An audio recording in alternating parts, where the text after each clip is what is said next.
Samajwadi party के नेता स्वामी प्रसाद मौर्य के एक और बयान से सनसनी फैल गई है।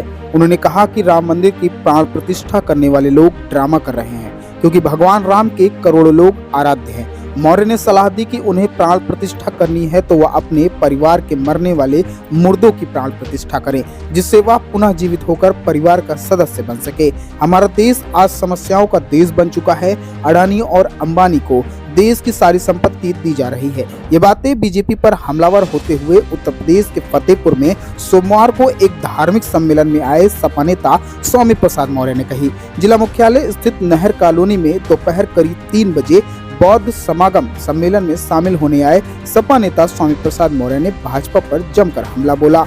उन्होंने कहा कि संवैधानिक पद पर बैठे संविधान की शपथ लेने वाले प्रधानमंत्री मोदी और सीएम योगी स्वयं संविधान की धज्जियां उड़ा रहे हैं। उन्होंने कहा कि आज आवारा जानवरों का आतंक है, इसके चलते किसानों की खून पसीने से तैयार की हुई फसल तो चौपट हो रही है, साथ ही जानवरों से प्रतिदिन हो रही दुर्घटनाओं में सैकड़ों लोगों की मौतें हो रही हैं। उन्होंने कहा कि देश और प्रदेश की सरकार बनाने में जिस व्यापारी वर्ग ने ओट और नोट दिया था, पहले जीएसटी के माध्यम से और अब ईडी के जरिए व्यापारियों के कमर तोड़ने की तैयारी चल रही है।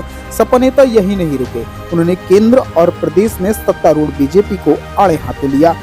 उन्होंने कहा कि सरकार बंदरगाह, एयरपोर्ट, एयर इंडिया और रेलवे स्टेशनों के साथ दर्जनों ट्रेन बेच दी है। केंद्र सरकार की कृपा से अडानी और अंबानी को देश की सारी संपत्तियों को बेचा जा रहा है। स्वामी प्रसाद मौर्य ने कहा कि देश का लोकतंत्र और संविधान खतरे में है। आरोप लगाते हुए उन्होंने कहा कि विपक्ष की आवाज को दबाने के लिए उनके नेताओं पर ईडी, सीबीआई और इनकम टैक्स विभाग का दुरुपयोग कर फर्जी मुकदमे दर्ज कराए जा रहे हैं। उन्होंने कहा कि देश को बचाने के लिए विपक्षी दलों ने इंडिया गठबंधन तैयार किया है। 2024 में भाजपा की विदाई तय है। माध्यम से उनको अपना उपज औने पौने दामों में बेचना पड़ता है। छुट्टा जानवरों का आतंक अलग से है। छुट्टा जानवरों के कहर से प्रतिदिन पूरे प्रदेश में सैकड़ों मौतें हो रही है। सरकार का इस पर कोई प्रभाव नहीं। यहाँ तक कि अब तो व्यापारी वर्ग जिसने इनको वोट और नोट दोनों दिया था, अब तो उस पर भी कहर टूटने जा रहा है। पहले जीएसटी के माध्यम से इनको लूटा जाता था, अब जीएसटी से संबंधित सारे प्रकरण ईडी को सौंप कर इनकी भी कमर तोड़ने की पूरी तैयारी चल रही है। मैं उस पर आ रहा हूँ। भारतीय संविधान की आज शपथ लेकर के बैठने वाले संवैधानिक पदों पर माननीय प्रधानमंत्री और माननीय मुख्यमंत्री जी खुद संविधान की धज्जी उड़ा रहे हैं। अनुसूचित जात, अनुसूचित जनजाति और पिछड़ों का आरक्षण खत्म कर रहे हैं।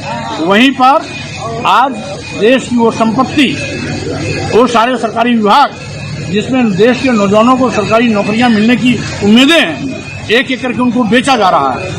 देश के सारे बंदरगाह बेच दिए गए, एयरपोर्ट बेच दिए गए, एयर इंडिया बेच दिया गया, सभी रेलवे स्टेशन बेच दिए गए और कई दर्जन ट्रेनें भी बेच दी गई और LIC जैसी बड़ी संस्था बेच दी गई। अडानी और अंबानी पर ये सारे के सारे सरकार मेहरबान है और सब कुछ देश की संपत्ति उनको दे रही है। आज देश भी खतरे में है, संविधान भी खतरे में है, वहीं तीसरी ओर लोकतंत्र भी खतरे में है, क्योंकि विपक्षी पार्टी की आवाज दबाने के लिए आज सरकार बड़े पैमाने पर सीबीआई, ईडी, इनकम टैक्स का दुरुपयोग कर विपक्षी नेताओं के खिलाफ फर्जी मुकदमे दर्ज कर रही है।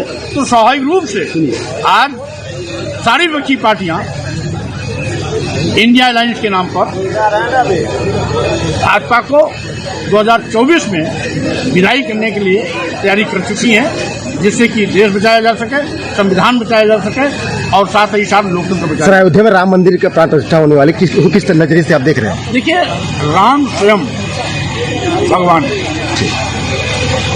देश के करोड़ों लोगों की उनके प्रति आस्था, करोड़ों उनको चाहने वाले लोग हैं, उनकी पूजा पाठ करते हैं और आज से नहीं हजारों लाखों साल से पूजे जा रहे हैं। तो जो हजारों और लाखों साल से पूजा जा रहा है, जो सबको जीवन देता है, उसको प्राण प्रतिष्ठा करने के लिए ड्रामा किया सकता है। सर भाई, पूरी बात प्राण प्रतिष्ठा का मतलब होता है कि ये जो प्राण प्रतिष्ठा करने जा रहे हैं, ये अपने को भगवान राम से बड़ा स्थापित करना चाहते हैं, बड़ा मानते हैं, इसीलिए वो प्राण प्रतिष्ठा का ड्रामा कर रहे हैं। अन्यथा लाखों साल से जो पूजनीय है, करोड़ों का आराध्य है और नित्य प्रति लोग उसकी पूजा कर रहे हैं, उसमें प्राण प्रतिष्ठा करने की क्या आवश्यकता है?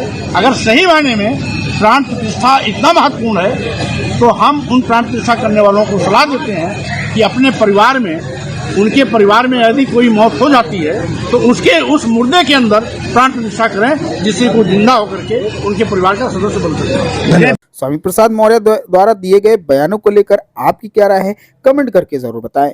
इस तरह की और वीडियो पाने के लिए चैनल पर बने रहें। चैनल पर नए हैं तो चैनल को सब्सक्राइब करके बेल आइकन वाला बटन जरूर दबा दें। मिलते हैं किसी और वीडियो के साथ, तब तक के लिए जय भीम, अलविदा।